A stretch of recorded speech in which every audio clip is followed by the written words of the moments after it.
Helicopter ప్రమాదంలో దుర్మరణం పాలైన ఇరాన్ అధ్యక్షుడు ఇబ్రహీం రైసీ మృతదేహాన్ని ఇరాన్ బలగాలు గుర్తించాయి. జోల్ఫా నగరానికి సమీపంలోని పర్వత ప్రాంతం నుంచి ఇబ్రహీం రైసీ మృతదేహాన్ని స్వాధీనం చేసుకున్నాయి. ఎత్తైన అటవీ ప్రాంతం నుంచి కొద్ది గంటల ఆపరేషన్ తర్వాత మృతదేహాన్ని ఇరాన్ బలగాలు స్వాధీనం చేసుకున్నాయి. అక్కడి నుంచి ఇరాన్ కి ఇబ్రహీం రైసీ పార్థివ దేహాన్ని తరలిస్తున్నాయి. ప్రస్తుతం దీనికి సంబంధించిన వీడియోలు వైరల్ గా మారాయి.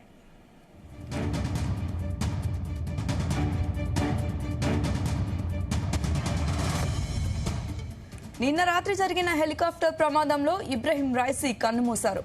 అజర్బైజాన్ సరిహద్దులోని జోల్ఫా ప్రాంతంలో ఆయన ప్రయాణిస్తున్న హెలికాప్టర్ కూలిపోయింది. ఈ ప్రమాదంలో ఇబ్రహీం రైసీతో పాటు విదేశాంగ మంత్రి దుర్మరణం పాలయ్యారు. ఉదయం జోల్ఫా నగరానికి సమీపంలోని పర్వత ప్రాంతంలో పూర్తిగా కాలిపోయిన స్థితిలో హెలికాప్టర్ ని గుర్తించాయి ఇరాన్ బలగాలు.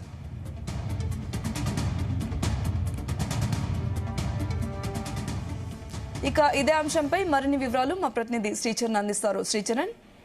సౌమ్య, హెలికాప్టర్ ప్రమాదంలో ఇరాన్ అధ్యక్షుడు ఇబ్రహీం రైసీ కన్నుమూసిన విషయం తెలిసిందే. అయితే అజర్బైజాన్ సరిహద్దుల్లోని జోల్ఫా అటవీ ప్రాంతంలో కొండల్లో కూలిపోయినట్టు కూడా మొదట అధికారులు అక్కడ దర్యాప్తు చేస్తున్న అధికారులు గుర్తించారు. అనంతరం కూడా బాడీని కూడా రికవరీ చేశారు. మొత్తం హెలికాప్టర్ చాపర్ అంతా కూడా మొత్తం మాడి మసైపోయిందని చెప్పుకోవాలి. ప్రస్తుతము మనము సోషల్ మీడియాలో కూడా చూస్తున్నాము, Iran president Ebrahim Raisi dead బాడీని కూడా ఒక కాఫిన్ లో పెట్టి కూడా అక్కడ అధికారులు తీసుకెళ్తున్నారు. అవన్నీ మనం విజువల్లో చూసాము.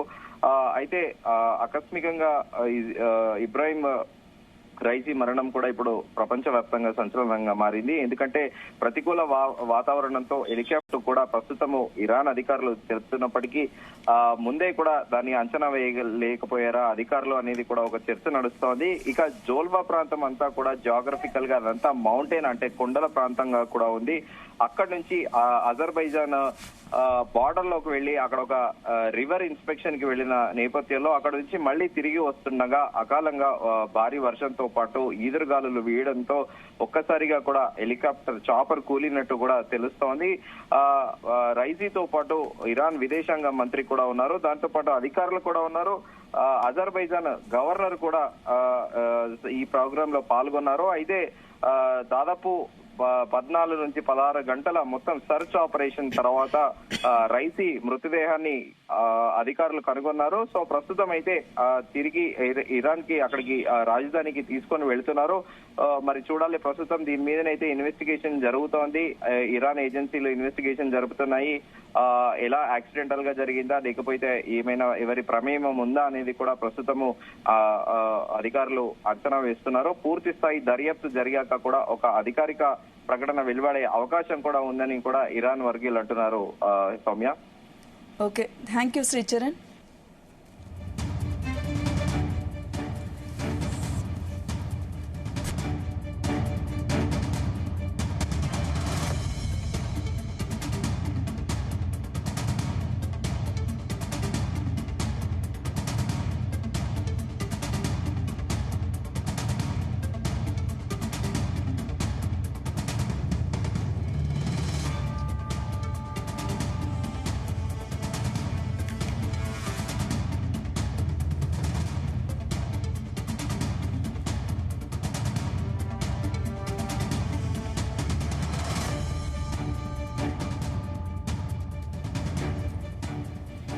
శ్రీచరణ్, కాసేపటి క్రితమే ఇరాన్ కేబినెట్ సమావేశమైనట్టు తెలుస్తోంది. మరి తదుపరి అధ్యక్షుడు ఎవరయ్యే అవకాశం ఉంటుంది?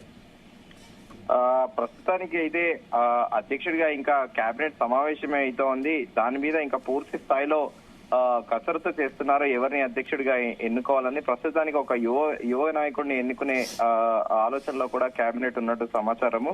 కానీ పూర్తి స్థాయిలో దీనిపైన అధికారికంగా ప్రకటన అయితే రాలేదు. ప్రస్తుతం అయితే అక్కడ మంత్రుల మండలి అయితే సమావేశం అవుతోంది. సౌమ్య.